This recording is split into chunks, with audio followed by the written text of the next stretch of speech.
Good morning India. दोस्तों नमस्कार। दोस्तों आज की मेरी कहानी किसी की ज़िंदगी की एक सच्ची दास्तां है जो मैं आप सबके सामने प्रस्तुत करने जा रही हूँ। मुझे लगता है ये कहानी आपको ज़रूर पसंद आएगी। तो अगर आपको ये कहानी पसंद आए तो हमारे चैनल को सब्सक्राइब करें ताकि आगे भी इसी तरह की कहानियाँ आप सबके लिए लाते रहें। दोस्तों एक बात जो मुझे लगता है बहुत ज़रूरी है कहना, इस कहानी को सुनने के लिए ईयरफोन या हेडफोन का उपयोग करें। उससे इस कहानी की ऑडियो क्वालिटी आपको पसंद आएगी जब आपके कानों तक पहुंचेगी। चलो अब मैं आपको इस कहानी को सुनाती हूँ। दोस्तों मेरा नाम माला है और ये कहानी मेरी ज़िंदगी की एक सच्ची दास्तां है जो मैं आप सबसे बताने जा रही हूँ।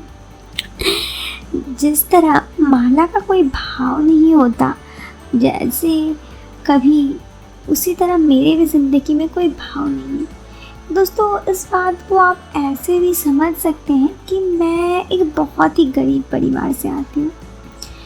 मेरे ज़िंदगी में मैंने चाहा था कि मैं थोड़े से अच्छे परिवार मेरे साथ ही हूँ, क्योंकि बचपन से मैंने बहुत कष्ट झेला था। मेरे पापा जो थे वो हमेशा बहुत ही मेहनत से दो पैसे कमा के लाते थे, अक्सर बीमार ही रहते थे। और अगर मम्मी की बात करूँ तो वो दूसरों के घर पर काम करती। मैंने सोचा था कि जब मेरी ज़िंदगी सही होगी तो शायद मेरे शादी के बाद ज़िंदगी अच्छी होगी, लेकिन ऐसा कुछ नहीं हुआ। शादी के बाद मेरे पति खुद दारू पीते थे और सब पैसे उड़ा देते। ऐसे में पैसों की काफ़ी दिक्कत होने लगी। इस तरह से पैसों की दिक्कत होने लगी जो हमारा घर था, मेरे पति ने एक दिन उस घर को भी बेच दिया। आप सोच सकते हैं मेरा उस दिन जब घर बिका मुझे बहुत बुरा लगा, लेकिन हमारे पास और कोई रास्ता नहीं था। लोग पैसे लेने के लिए हर दिन घर को आते और ऐसा कुछ भी नहीं था कि हम पैसे दे सकें।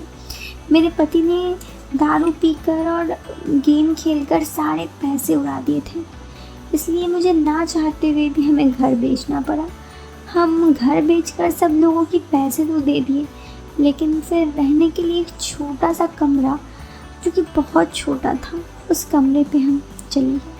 वहाँ पर मेरे पति रहते थे। मेरे पति की ये जो आदत थी वो अभी तक सुधरी नहीं थी। ऐसे में मेरे पति फिर भी दारू पीते, मेरे मना करने के बावजूद, और कभी दारू पीकर मुझे मार भी देते, मारपीट भी करते। इन सब से मैं बहुत ज़्यादा परेशान हो गई थी। वहाँ पर एक औरत थी जो दूसरे के घर पर काम करती थी, उसके साथ भी कुछ ऐसा ही था। उसके पति भी उसे मारते, घर पर 2 वक्त की रोटी ना होती, इस वजह से वो दूसरे के घर पर काम करती।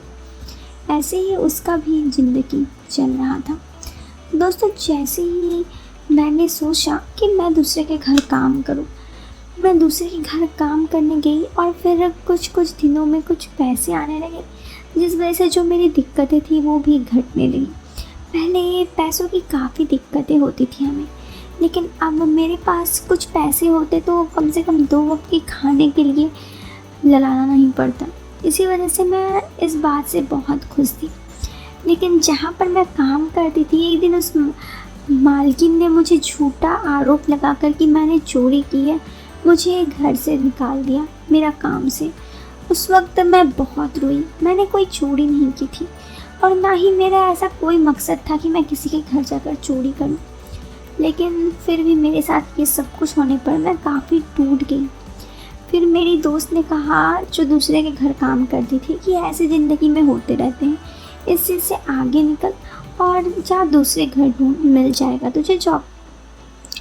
मैं दूसरे के घर पर काम करने जाने की सोची। फिर मैं दूसरे के घर पर काम करने चली भी गई। मुझे दूसरी जगह जॉब मिल गया और फिर कुछ दिन वहाँ काम की। वहाँ पर जो मालिकिन थी वो थोड़ी अच्छी थी, पैसे की किचकिच भी नहीं करती और कभी कभी तो जो खाना बचा हुआ रहता वो भी मुझे दे देती।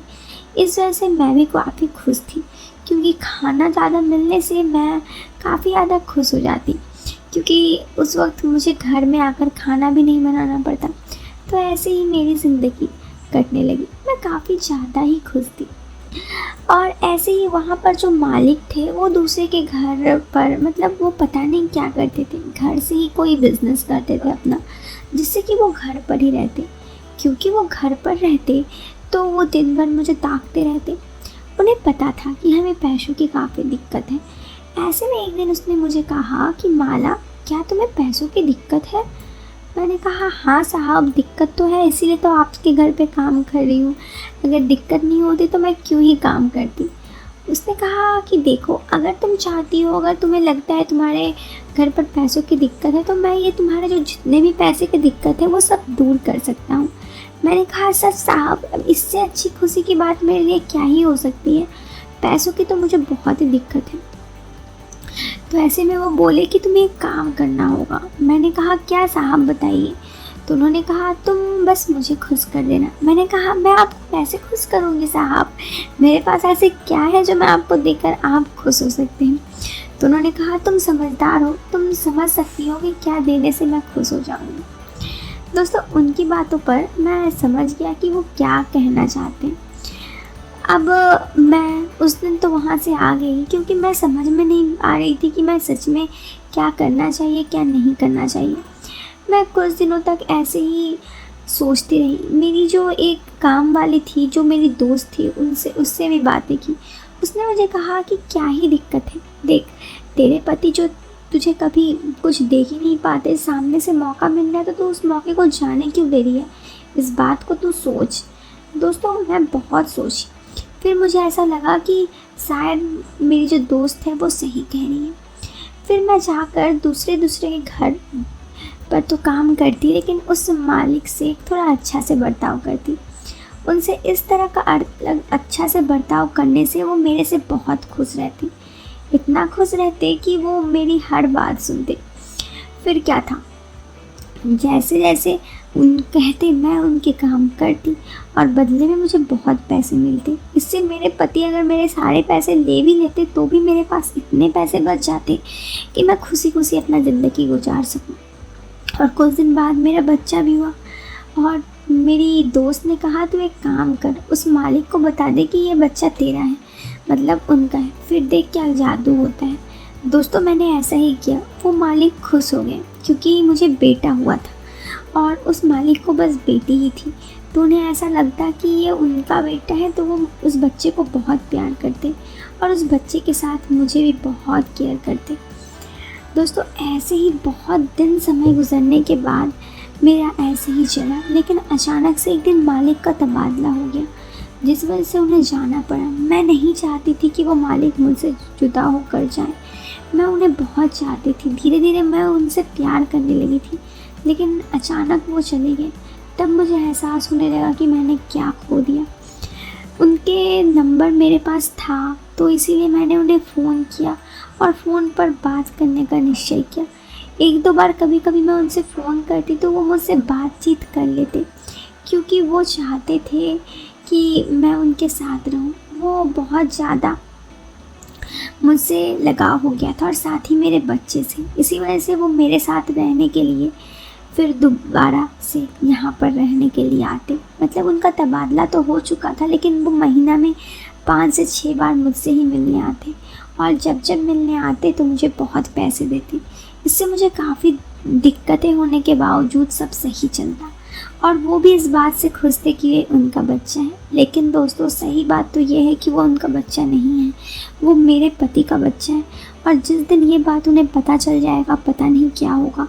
ये सोच कर ही मुझे कभी कभी बहुत डर लगता है। मुझे नहीं पता मैं कैसा कर रही हूँ। कभी कभी लगता है कि मैं बहुत बड़ा गुनाह कर रही हूँ। आपको क्या लगता है? मैं ये सवाल आपसे पूछना चाहती हूँ, इसीलिए मैं आप सबसे ये कहानी अपनी शेयर की।